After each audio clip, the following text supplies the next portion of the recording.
Berikutnya Saudara ex-Dirjen Aptika Kominfo Samuel Abrijani Panggerapan ditetapkan sebagai tersangka proyek pengadaan Pusat Data Nasional Sementara atau PDNS.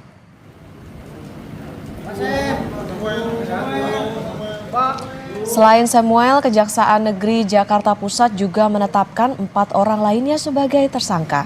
Kelimanya tidak berkomentar usai keluar dari Gedung Kejari Jakarta Pusat dan ditahan selama 20 hari ke depan.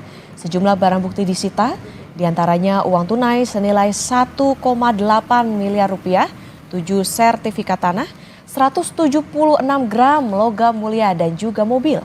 Tersangka diduga kong kali kong dalam pengadaan PDNS pada 2019.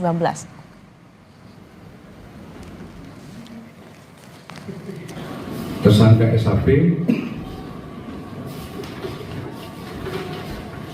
bersama dengan tersangka BDA, tersangka AA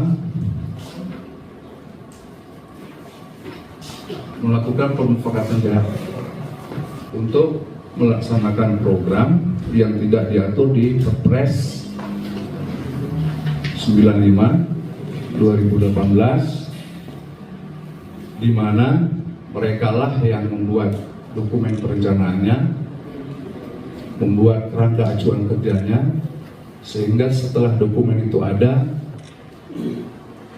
menyerahkan kepada tersangka NZ untuk diupload dan digunakan sebagai dokumen lelang.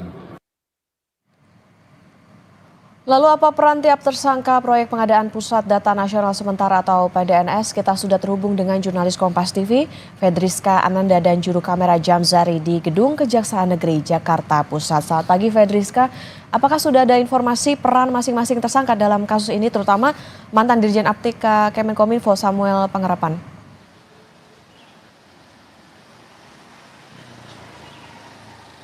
Ya, Okta, untuk detail apakah masing-masing peran dari masing-masing tersangka ini masih belum dapat dijelaskan oleh Kejaksaan Negeri Jakarta Pusat. Namun kalau kita mengacu pada konferensi pers kemarin diungkapkan kelimanya ini ini melakukan kong kali kong ataupun pemufakatan jahat terkait dengan pengadaan proyek dan jasa terkait dengan Pusat Data Nasional Sementara ataupun PDNS yang kemudian ini proyeknya ini dikisar dengan pagu sekitar 958 miliar rupiah.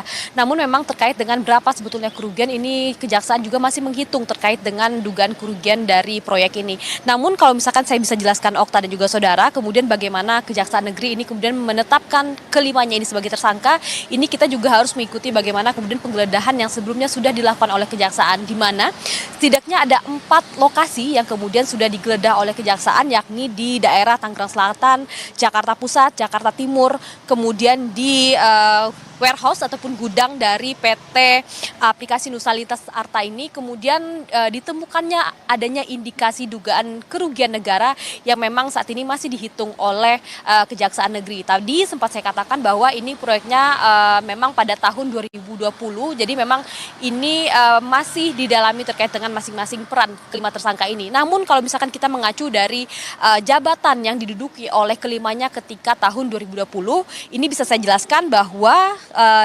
Direktur Jenderal Aplikasi Informatika Pemerintahan Kementerian Komunikasi dan Informatika pada tahun 2016-2024 ini Samuel Abrijani, yang kemudian ini juga ada 2 orang lainnya yang juga merupakan pejabat dari Kementerian Kominfo, yaitu Bambang Dwi Anggono selaku Direktur Layanan Aplikasi Informatika pada tahun 2019 hingga tahun 2023. Kemudian yang terakhir ini adalah Nova Zanda ataupun NZ yang menjabat sebagai pejabat pembuat komitmen pada tahun 2020 hingga tahun 2024. 3 orang tadi ini merupakan pejabat dari Kominfo ataupun Komdigi kita ketahui saat ini, dan kemudian ada 2 orang lainnya yang diduga ini merupakan pihak vendor ataupun pihak swasta, yakni Alfi Asman selaku Direktur Bisnis Aplikasi Nusalintas Arta pada tahun 2014 hingga tahun 2023, kemudian Pini Panggar Agusti selaku Account Manager PT Dokotel Teknologi pada tahun 2017 hingga tahun 2021.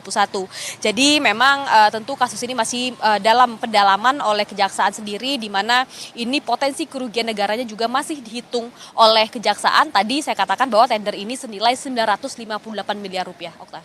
Oke, baik, artinya masih menunggu nantinya kepastian soal sebetulnya apa peran dari masing-masing tersangka ini. Terima kasih jurnalis Kompas TV, Fedriska Ananda dan juru kamera Jamzari.